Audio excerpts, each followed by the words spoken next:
Hey, welcome back to the channel. It's in today's video an exciting day because we're going to take a close look at the ROG Ally from Asus. I must say that I'm looking forward to this product simply because there is finally an official company here going to releasing a Windows based x86 device, and I just wanted to do this unboxing with you. Alright, so when it comes to the ROG, I already mentioned this is an official release product. In the previous videos we talked about different companies. They're doing a great job when it comes explaining how you need to connect, charge it. That's something we're going to do, fully charge it before we're going to boot it up.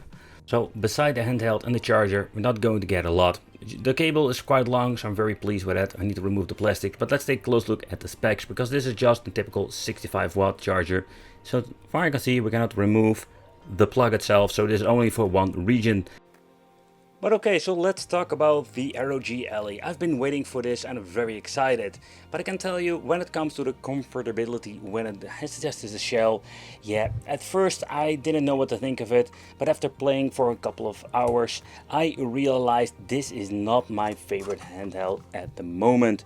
When holding the device itself, it's not a saying this is going to be absolutely horrible, which it's like hurting my hands for after like saying a couple of hours play sessions. No, not that at all. It's just the form factor, the way how slim this thing is. When actually holding it in your hand, the handheld just in a comfortable way, you can just reach them fairly easy. So they did an amazing job with making this, but I think because this thing is so slimmed down, yeah, I think it's not like the most comfortable handheld. I'm still need to figure out if this is going to be like worst or it's going to be the best. For example, when you're looking at the Steam Deck, this thing looks so weird and so huge, but when just holding it, you know, when you're holding it and you just feel it, instantly you know this thing is comfortable. For the people who play a lot of handhelds, you know what I mean. And the same goes actually when it comes to the Neo that I've reviewed here. This device also has just a very interesting but also very comfortable just grip, and that is something I slightly miss out when it comes to the Asus ROG Ally.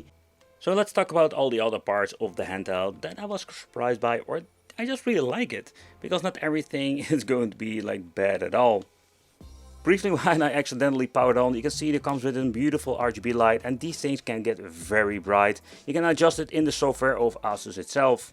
So at the right side we're going to get the same joystick, of course, like the left side. And what I've noticed when you're looking at the joystick, it got on a very nice travel, but when you're looking at the resistance, it's not that great, to be honest. Not a bad thing, but I needed to get used to it. Another thing I really liked about this device, that we're going to get a very nice Anbenic Y buttons. And I mean, particularly when you're looking at the round shape, they are very comfortable. Where different companies choose, for example, these tiny buttons with a very long travel click, the Anbenic Y button from the ROG, I really love them. To be honest, I really like them. I think it's even one of my favorite buttons that I found on a device of this, let's say, price range or Windows. One of the key features I really like of the ROG that makes me like excited to play on it every single time are the front-facing speaker. They go quite loud, they're crisp, clear, and I really like them. They sound amazing. On top we're going to get ourselves the headphone jack out, an option to add a micro SD card. It's a great way to basically add extra storage, but let's be honest, as making this video, 512 gigabytes are affordable, but the 1 terabyte is getting quite expensive. Then we're having the two special ports. And what do I mean with special ports? The right one is just your typical Type-C. You have the option to get a docking or get an upgrade with an external GPU. I don't own one. I wish I had one so I can check it out. But let's talk about the shoulder button and the trigger button. Both of them are quite comfortable because they do have this very nice pattern, give you some extra grip. For the shoulder button they went for a micro switch, and here we do have the shoulder button. There is only one difference I wanted to show you when you're comparing this with an AGN. Where AGN make the option for a very nice shoulder button and trigger button. The trigger button, personally, I really like it over the other one from the Asus ROG. And the reason why, because this thing has a very nice curve, and when you're laying your finger in it, it's so much more comfortable. But let's power this bad boy on, and we're going to set it all up. It comes with special software that you also need to update, especially when you're just getting the device, simply because they have been improving a lot when it comes to the overall software and the compatibility. So the thing is, and that's a little bit of a bummer, when you're going to get it early, oh boy, there was a lot of mumbo jumbo going on. But the thing is, the biggest bummer I also had with this device, that we're only having one Type-C port. With AGN, even like the cheaper models, we're having 2 of them or even 3 sometimes. But before you're going to set it all up, I recommend getting a keyboard and mouse to make your life so much easier. Another thing you need to get is a tool. This is one of them, like in Type-C, all the way up to different ports. For example, having here two USB 3.0. I know there are bigger ones with even more ports, and this even has the option to get yourself an HDMI out. So that's going to be setting it all up so much easier. The next thing you can do, get yourself an external storage. I have Samsung over here, but you have different ones. This isn't 2 terabyte, you have 1 terabyte. They're way cheaper than, let's say, an option like an SD card. But if you don't want to mess around with an external power source or an external like hard drive, you can always get yourself an extra SD card. Get yourself a fast one, 512 gigabyte. Making this video, they are affordable, but in the future maybe the 1 terabyte also is going to be affordable. In combination with an SD card, you're going to have over the 1 terabyte storage capacity. But with AAA games, this will vanish instantly. The Asus ROG Ally comes with some pre-installed software, including Steam. That was quite convenient, by the way. But what I did like that they implemented a piece of software, which you're going to see over here when pressing the button. Here we can adjust the volume, but also the brightness. We have all kinds of different modes. We can enable or disable the gamepad. I must say that when you're looking at some of the feature, I've been messing with it, just checking out like what can we do actually with it and how does it actually work when it comes to the games itself. For Turtles, one of the things I didn't record it when I was getting into the game itself. I was getting out of the game, and with just in standby mode, absolutely the game didn't work anymore and it didn't recognize the controller. So the software is kind of buggy, but in the future I will have my fully trust in the product that it will get fixed. Over here we have the settings, so we can basically mess around with it, add new things to it. We are having like the FPS limiter. You can add all kinds of new features, which you can see over here. I think it's pretty damn cool to customize everything.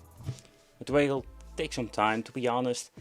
I'm not going to use Asus software anymore, not that much, simply because I just want to use the big picture mode, or more like similar to the Steam Deck itself. I think it's a very cool piece of software this way. Yep. Here we can see open Steam. Now it's trying to boot up the game. And what else can do is getting into the big picture mode, automatically set it to booting it up. It's a different way to use, but I think it's a very convenient way. So if you have problems when it comes to the input of the controller itself, you need to go into the software and mess around with it. So for example, if you're going to get into the gamepad mode, it works fine, but I did notice sometimes that I had some problems with some games where we can just switch between desktop. Here you can see it doesn't do anything anymore. You can set it to auto if you want to. It's all up to you. Okay, what is very important when it comes to the settings, not only you can adjust the brightness and all the other stuff I've shown you before, we have like an FPS limit. Here you can set it to a certain FPS if you want to. The display does have a 120 Hz refresh rate. It's absolutely nuts if you think about it. It's quite difficult to read, but it says 120 Hz left top corner when it comes to the FPS of the device itself. And I think it's a very cool feature, but if you don't really care about stuff like that and you think it's 60 is more than enough, you can just do it like that. But if you're going to play some old school Street Fighter 4, that does run perfectly. Full HD resolution with everything setting to ultra. And that is what I really like about these devices. I was absolutely surprised to check out how good the overall performance is. With different handhelds, I've noticed a lot of, let's say, slowdowns. But the Asus ROG with the brand new updates are absolutely crazy how good this device performs. Next up, let's try a little bit of Dirt. But with Dirt, what's interesting that we do have the same results when it comes to the previous handhelds I've reviewed. Another thing is that we do have like a great performance in overall. I can still really enjoy this game. It will only run between 40 and 50 frames per second. We have set it to the 1080 resolution, so we can lower the resolution to get a better performance. But I just wanted to see how far we can push it. With the ROG Ally, we can play so many games. We have enough power to run even AAA titles. We need to do a lot of concession. That's one thing to be sure. We have this with every single Windows x80, x6 device. Nevertheless, we can play Street Fighter 6, so that's very promising. And maybe with some tweaking, we can even get better performance with some different games. But next up, let's try a little bit of PlayStation 2 emulation. All the way up to PlayStation 1, it will run without any hassle. I think this device is absolutely amazing if you're going to look into, let's say, the more demanding emulation that we can run on cheap devices. And of course, the ROG Ally has no problem whatsoever. Next up, PlayStation Portable, but we're going to have ultimate power here with too much like frames per second. So we're going to set the frame limit to 60. There we go. Let's see if it's going to be handling that right. No, it's not going to be working at all. So let's set it to the settings and go back to the game itself. Oh, now it stutters. There we go, come on. Yes, I know, you need to return fire. You're too lazy, go to sleep. Let me do it. Let me be the Kratos, the king, the man of the ultimate whipping. But when it comes to God of War and a lot of place portable games, you can run them on higher resolution without any problems. I must say that it plays very comfortable with the big buttons over here. So one of the really cool features what we're going to get with this device, that we're actually going to get PlayStation 3 emulation.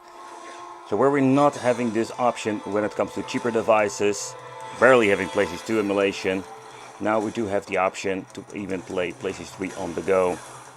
The consideration, it will need a lot of juice from the CPU and GPU, so it also consumes a lot of freaking battery life. Depending on what you're going to actually play is also going to give you a different result when it comes to the battery life. If you're going to play indie games like me, you do have like a very big battery life in general. But when you're looking at AAA or maybe high-end emulation, there we're going to get a significant drop in battery life, and you don't have like major, let's say, hours of gaming fun. But yeah, that is something we just need to live with for now. But okay, so when it comes to the ROG Ally, I am very satisfied, especially when you're looking at the money you're paying for it. It's still a lot of money, but when you're looking at what you can do with it, it's absolutely great. Is it going to be a Steam Deck killer, or let's say a destroyer of all Chinese Windows handhelds? That's something we're going to see in the future. For now, when you're looking at the positive and the negatives, thank you all for watching. Consider subscribing, hit that little bell, and it will be great to see you in the next video.